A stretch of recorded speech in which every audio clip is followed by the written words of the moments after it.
Hello student, last lecture study the new SP textbook syllabus introduction. Then today's lecture first chapter Introduction to Corporate Finance. The term finance is related to money and money management. It is related to inflow and outflow of money. Finance जो concept है वो money and money management ये दोनों factor से related है. Finance जो है वो मतलब इनफ्लो बिजनेस में जो मनी का इनफ्लो होता है एंड आउटफ्लो होता है इन दोनों फैक्टर से रिलेटेड होता है. अब मनी अब any business organization depend upon the efficiency with which it is able to generate and use fund. मतलब क्या कि कोई भी ऑर्गेनाइजेशन जो है वो किस पे डिपेंड होता है, उसमें कितना कैपिटल अवेलेबल है, कितना फंड अवेलेबल है और उसको कितना इफेक्टिवली यूज़ किया जा रहा है. ओके.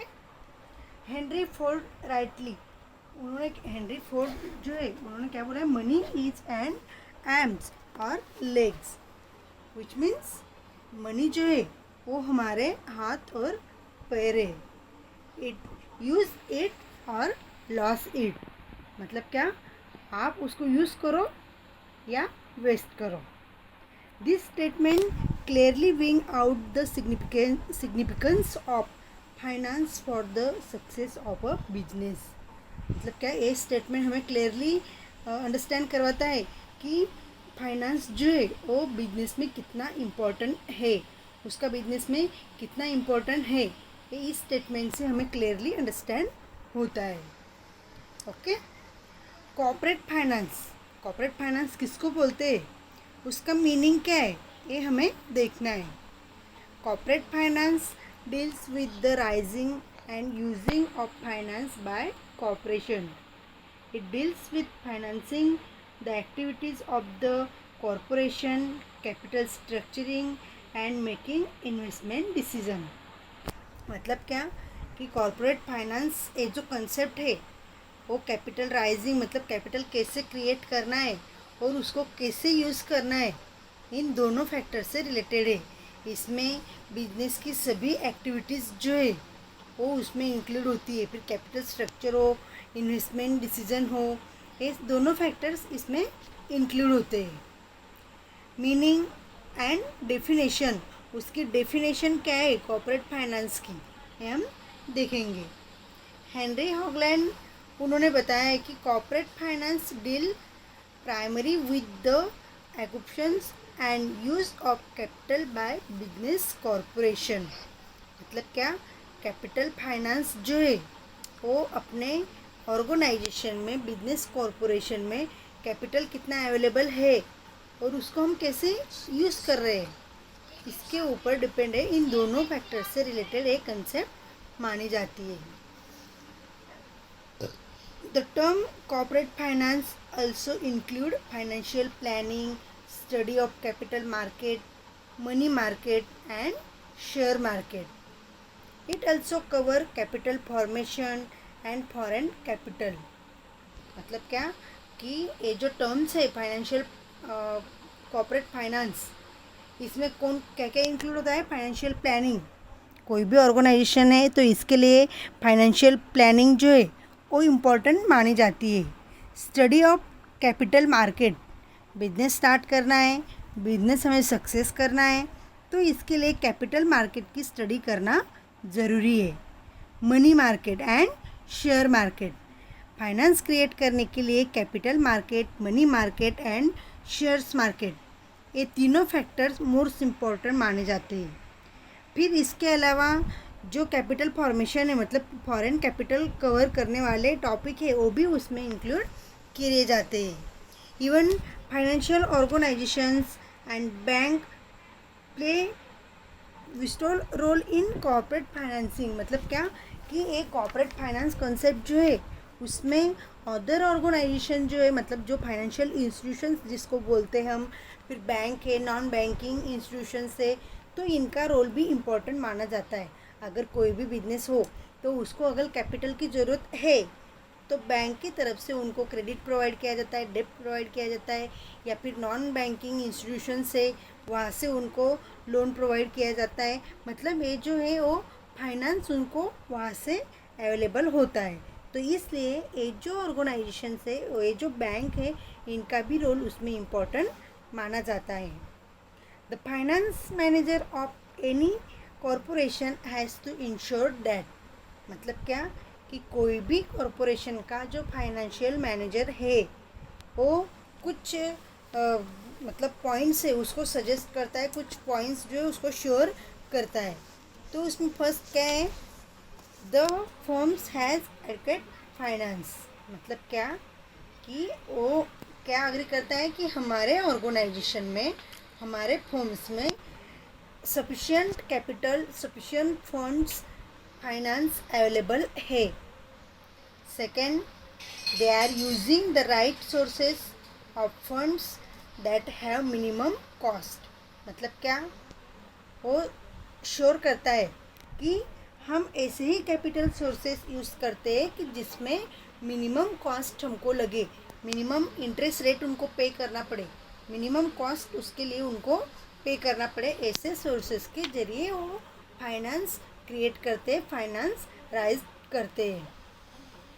ओके। थर्ड है, the firms utilize raise fund effectively, मतलब क्या उन्होंने श्योर किया है कि हमारी जो ऑर्गेनाइजेशन है, हमारा जो कॉर्पोरेट है, बिजनेस है, उसमें जो कैपिटल है, जो फंड है, उसको हम इफ़ेक्टिवली यूज़ करते, मतलब वो जो फंड है वो कहीं वेस्टेड नहीं होता। And last, they are generating maximum return for its owner, मतलब क्या ये जो फाइनेंस है इसकी वजह से, मतलब इसके हेल्प से जो ऑनर है उसको मैक्सिमम रिटर्न कैसे मिल सके, ऐसी उसकी प्लानिंग की जाती है। इस तरह से डिसीजन, इन्वेस्टमेंट डिसीजन लिया जाता है। ये जो पॉइंट्स है, ये जो फैक्टर्स है, वो फाइनेंशियल मैनेजर उसको अग्री करता है, उसको बोलते हैं corporate finance. Okay. The following two decision are the basic of corporate finance, मतलब क्या कि कॉर्पोरेट फाइनेंस के लिए 2 डिसीजन इम्पोर्टेंट है। फर्स्ट है financing decision and investment decision. अब financing decision means, financing decision क्या होता है, the business firm has access to capital market to fulfil its financial needs, मतलब क्या कि कोई भी बिजनेस को, कोई भी ऑर्गेनाइजेशन को कैपिटल की ज़रूरत होती है, फाइनेंशियल की ज़रूरत होती है, इसलिए उनको फाइनेंशियल मार्केट की भी ज़रूरत होती है। The firm has multiple choice of sources of financing, उसको जो फाइनेंस की ज़रूरत होती है तो उसके लिए उसके पास मल्टीपल चॉइस अवेलेबल होते हैं फाइनेंशियल सोर्सेस के लिए। The firm can choose whether it want to raise equity shares, equity capital और डेब्ट कैपिटल, मतलब क्या उसके पास चॉइस होते हैं इक्विटी कैपिटल या डेब्ट कैपिटल। उसको जैसे कैपिटल की ज़रूरत है उसके हिसाब से वो फाइनेंशियल प्लानिंग का डिसीजन लिया जाता है।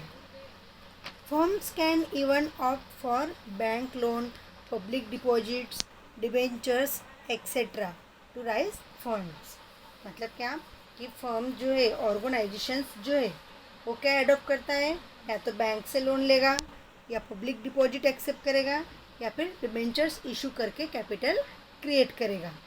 ये सोर्सेज उसके पास अवेलेबल होता है और इनके जरिए कैपिटल क्रिएट किया जाता है।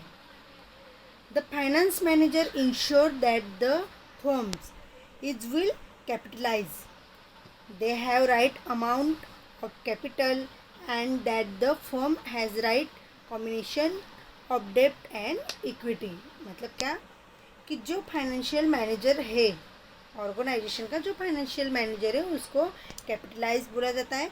वही उसके पास राइट्स होता है, उसको ये सब मैनेज करना होता है कि उन्होंने जो कैपिटल क्रिएट किया है वो मतलब डेब्ट है इक्विटी शेयर्स क्रिएट करके कैपिटल क्रिएट किया है, तो उसको कैसे इन्वेस्ट करना है कैसे उसको क्रिएट करना है, ये डिसीजन फाइनेंशियल मैनेजर का होता है। ओके, तो ये था फाइनेंशियल डिसीजन। नेक्स्ट पॉइंट है उसमें investment decision. Once the business firm has gain access to capital, the finance manager has to take decision regarding the use of funds in systematic manner so that it will bring maximum return for its owner। मतलब क्या कि investment decision जो है वो business organisation में investment decision जब financial manager लेता है तो उसको सिस्टमेटिक मैनर करना होता है कि जिसकी वजह से जो कंपनी का, जो ऑर्गेनाइजेशन का ऑनर है, उसको उस इन्वेस्टमेंट की वजह से मैक्सिमम उसको रिटर्न मिल सके, मैक्सिमम प्रॉफिट उसको मिल सके। For this the firms has to take into consideration so cost of capital। once they know the cost of capital, firm can deploy or use the fund in such a way that return are more than cost of capital। मतलब क्या कि उनको ऐसी investment करनी होती है, ऐसा decision उनको लेना है कि जितना इन्वेस्टमेंट उन्होंने किया है, जितना कैपिटल के लिए कॉस्ट उन्होंने किया है, उससे ज़्यादा रिटर्न उनको मिल सके। ओके, उसको बोलते हैं investment decision. Finding investment and deploying them successfully in the business is known as investing decision. It is also called as capital budgeting. मतलब क्या कि इन्वेस्टमेंट एंड डिप्लॉइंग के लिए, बिजनेस सक्सेसफुल के लिए जो डिसीजन लिया जाता है उसको बोला जाता है कैपिटल बजटिंग। ओके, तो ये था कॉर्पोरेट फाइनेंस। कॉर्पोरेट फाइनेंस किसको बोला जाता है, फाइनेंस क्रिएट करना किसको बोला जाता है। अब नेक्स्ट पॉइंट है importance of corporate finance. Next point जो है वो हम नेक्स्ट लेक्चर में देखेंगे। Thank you. मोटे